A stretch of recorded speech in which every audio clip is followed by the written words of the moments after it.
Two of the UK's biggest high street retailers, John Lewis and Boots, have announced more than 5,000 job cuts.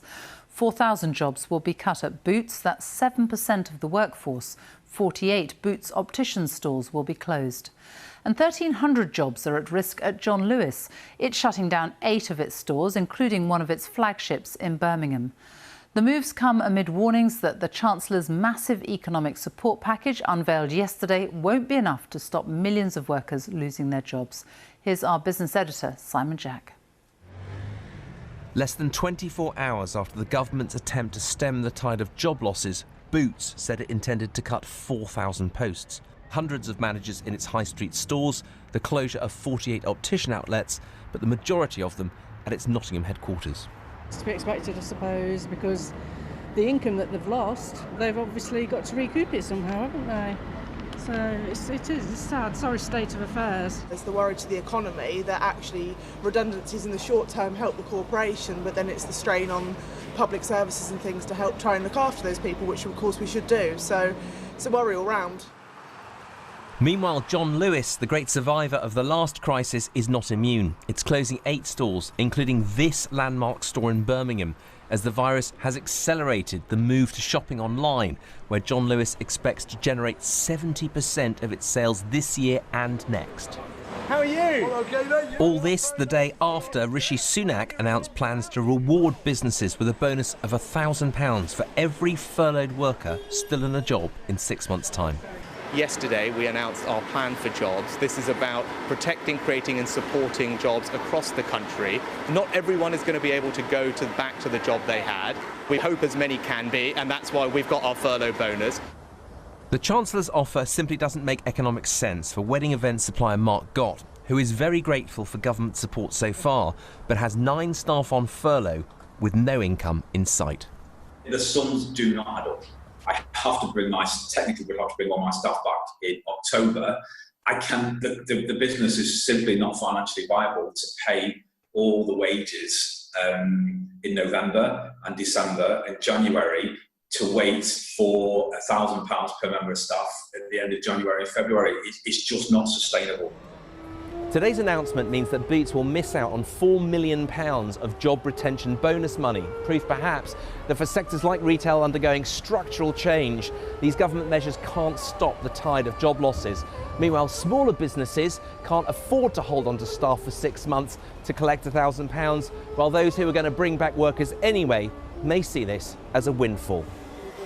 For opposition politicians, the Chancellor's approach is too blunt. Our concern is that the action they've taken isn't focused on the right places. So the jobs retention bonus is a bonus for all jobs.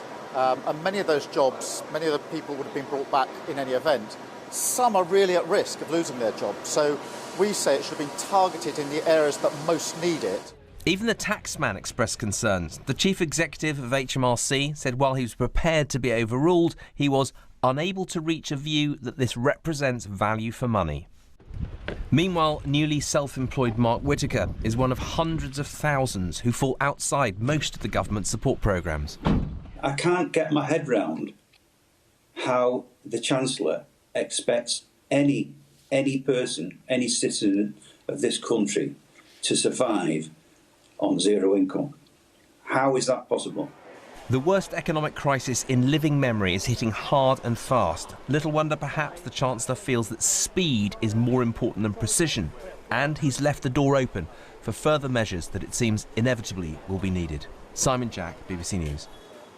Let's speak to our political editor, Laura Kuenssberg in Westminster. So despite these huge sums announced by the Chancellor yesterday, these latest job losses are a clear sign of what is to come. Sophie, the numbers are really cranking up, aren't they? And these awful news today from those big high street names, proof of why the government felt it had to act, and act in a big way, with the Chancellor promising those enormous sums to pump into the economy yesterday. But a reminder that for many firms, and more importantly, many people losing their jobs as individuals, that kind of help will come too late. But we've all seen today, the day after the big Commons performance yesterday from the Chancellor, really clear evidence of how uncertain the outcomes of the Treasury schemes will be.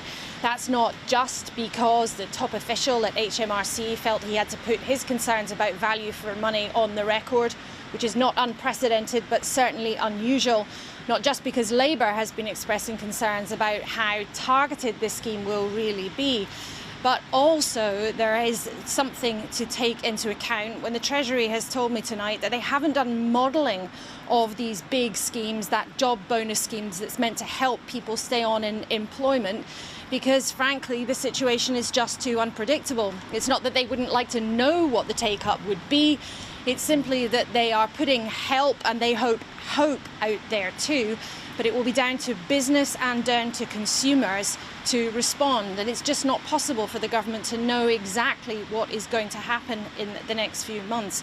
A reminder, therefore, of all the uncertainty that abounds when it comes to the economy after the worst of the health emergency of coronavirus. And a reminder, really, that the government can pull big levers that they hope will have a big impact, but they really can't be sure what will happen at the other end. And I'm afraid when it comes to unemployment, at least for the time being, that means the numbers going in one direction. I'm afraid that direction is up. Laura Kuenssberg, thank you.